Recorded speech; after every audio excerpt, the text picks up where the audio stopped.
You want to keep flexibility. You want to keep fluidity. You want to have people feeling fresh and excited about their roles. And then too much shifts, people get confused and they get unmotivated and they say, why don't you give me any freaking clarity? This is what happens so much when we don't strike the right balance between kind of creating those clear expectations, clear roles and responsibilities, and wanting people to be adaptable and flexible. The thing is, when we're dealing with people, they do need a sense of stability. So how do we strike that balance? Well, that's what we're going to talk about today.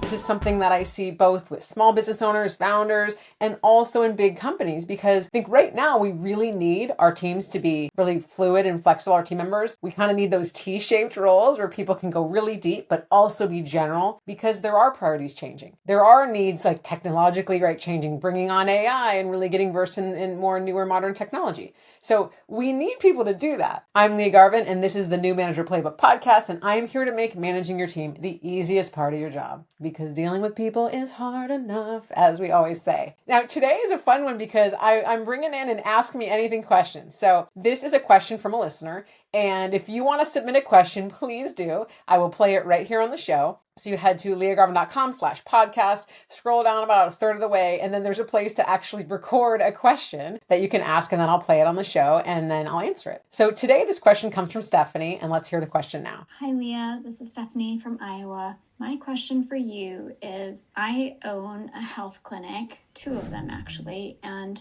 I have restructured a lot, and typically it's like every 3 months as we rapidly grow, we are restructuring in some way. One of the team members is moving into a different position. 1, we do this because we're growing fast, and 2, I strategically do this to keep people engaged and involved in our company. But I do find that sometimes as I kind of shift these positions, there's some gray area as to like what that person's new role is. So I'm wondering if there's a way that you have that can structure like employees when we are shifting roles in the organization so fast, to keep things clear, concise, and easy for us and our staff to be like, yes, this is your job description. This is what needs to get done. Any tips would be greatly appreciated. Thank you. All right, so this is a great one, right? We want to have our team members flex and try out different roles. We want to keep it fresh, keep it engaging. And we also know that with an evolving business, we need people to actually be able to wear many hats. And again, this is common both in small businesses and in a lot of corporate teams. I know that back when I worked at Google, it was a place where, I was in program management and team operations, but it was a place that I had to be ready to, build out presentation content. I had to maybe plan events if it was needed. I had to get really strategic and support some of the team communications. I had to do all sorts of things. So it's not just a product of being in a small business. We're really needing folks to rise to the occasion and be able to, flex and build skills in different areas and to be really adaptable. Now, in small business and startups, it's kind of like the expectation. So really, we want to go all the way back to when we're hiring and setting that expectation. But before I dive into really what to do and share some more stories, I want to talk about the challenges with this, because I think that the sort of, for Stephanie's question, as she was asking, we really want to make sure that we don't, lose that momentum and lose that energy around being able to deliver because we've shifted people too much. And that is what I've seen in some of the agencies that I've worked in, where it's small, everyone has to wear multiple hats, is that people start to feel like, I don't even know what my job is. People feel like, I don't really know what my career path is. So they start getting frustrated. I've talked about it on the show that people ask, well, what's my title? How do I know I'm working on the right things? And then there can be some frustration and confusion, like, well, do I even have a path here? And so that's one of the issues that comes up, like feeling like, well, I like what I'm doing and I want to be flexible, but I don't really, know what this is all amounting to. So that's from the team member side. Now, from your side as a manager, some of the challenges that can come up when roles are too flexible is that you don't have the best people in the job. You have people that can do a lot of things. And sure, they're able to build skills, but you are trying to move fast and you want to hire for like folks that can really hit the ground running. You can actually sort of degrade that by having folks be too general. So they're like mediocre at a bunch of stuff. They're pretty good at it, but they're not excellent at anything. And then that prevents you from being able to move at the speed because they actually don't have the skills. And I'm a huge proponent of training people up, don't get me wrong. But the challenge can be that you actually don't have anyone that can really take that leadership, really operate at more of that strategic level. And just because someone wants to get involved in another space, it doesn't mean like you just change their job overnight. And so that's a real risk I want to share, is that sometimes when roles are too flexible and too fluid in your team, people are like, well, shit, I don't want to do this job anymore. Let me do that one. And we let them do that. And then there's no one covering the job you hired them for. So the first tip that I have is make sure that your bases are covered. And to kind of talk through this, I want to share an example. Again, this is from a marketing agency that I work with. And they had folks that had to really flex into all different kinds of roles. And some of those meant that they would be really focusing deep on accounts and client relationships and really building that up. But then they also had, because of that, they had some creative competencies and they were really filling many different roles at a time. But then the challenge became as they were hiring more senior roles, the senior team members weren't that clear that, yeah, we actually have to do a lot of stuff, right? There's an expectation that even in a leadership position, you are going very, very deep and you're actually operating at a very tactical level. Now, the team actually really did set these expectations in the hiring process. So my first tip of advice would have been, and to this team actually was, hey, because you need your leaders to really be deep in the weeds, implementing and being on the ground and really tactical, they're not going to have their own teams under them to be able to direct. We really got to set that expectation from the top. This is also advice that I gave a coaching client that works in a tech startup, right? She's a VP. She wants to hire a team of directors, but they're going to be individual contributor directors. So I said, ooh, you got to set that expectation with them that they're not going to have a whole team under them. I've seen this happen a lot. I saw when we'd bring in new folks into Google from maybe McKinsey or other consulting firms, folks that said, well, if I'm really senior, I should have a team of like an army of people executing on my ideas. And right now, that's not really the case. So that's something I also want to flag, is that if you are bringing someone in at a senior level and they're not going to have a team supporting them, that's an expectation it's really important to set in the hiring, in the conversations around, hey, this is how this role is structured. This is the support you'll have. We don't actually have a roadmap to be hiring headcount under you or getting freelancers or whatever. So what is your comfort level with that? What are the ways in which you operate in that situation, right? So you don't say, is that okay? Because they'll say yes to get the job and then it won't be okay. You actually want to tease out in that interview process, what are situations when you've been, what are examples of when you've been in this situation?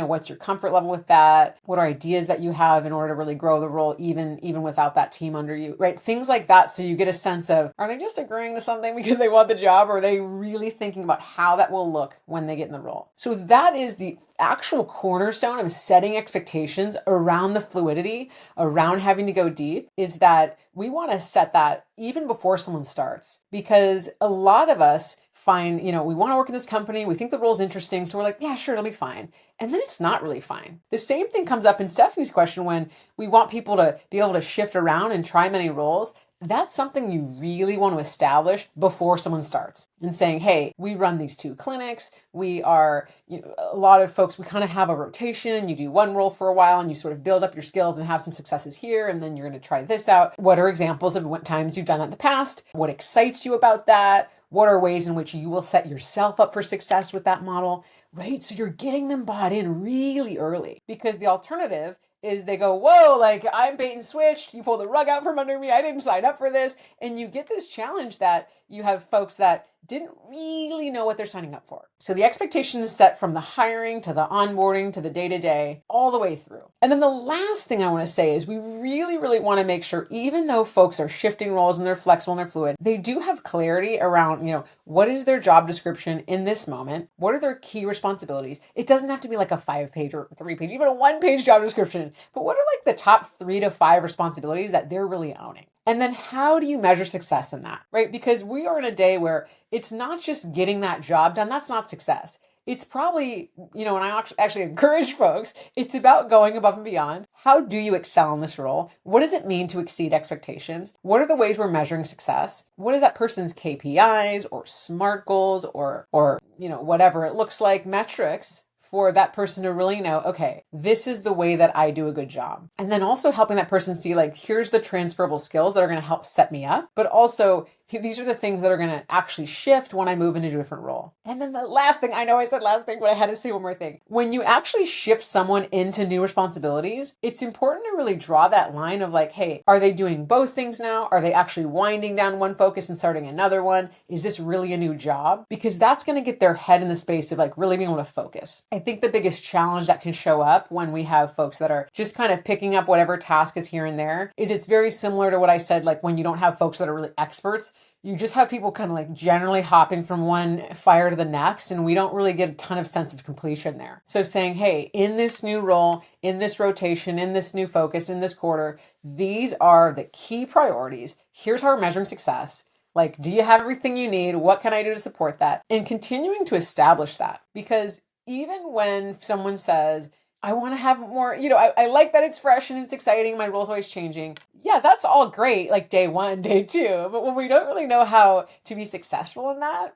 then we just kind of start guessing at it. And you as a leader, you're just not getting that output you need. You're not getting that productivity you need. And so for you, thinking about the question, how can I be more clear? How can I set folks up? How can I spell out this out up front? And then what check-ins can I have to make sure it's going well? Setting expectations is not a one and done, and you are completely in your right. In fact, encouraged to check in on this and say, hey, we're all kind of picking up tasks and different things here. We're all in this together. Let's make sure this is working. Let's have a monthly check-in and saying, what's going well? What do we want to improve? What are some of the things we want to try next time, right? And really getting in that flow of if you're going to want to have flexibility and fluidity, you actually have to dial up the communication. And I know, again, it's like nobody wants to be in too many meetings. No one wants to be tracking too many things in too much depth. But in the absence of that, we're all just kind of guessing. So that's why a regular meeting of some kind to review this and a regular tracking system is going to help you just make sure everyone's on the same page. And I think, again,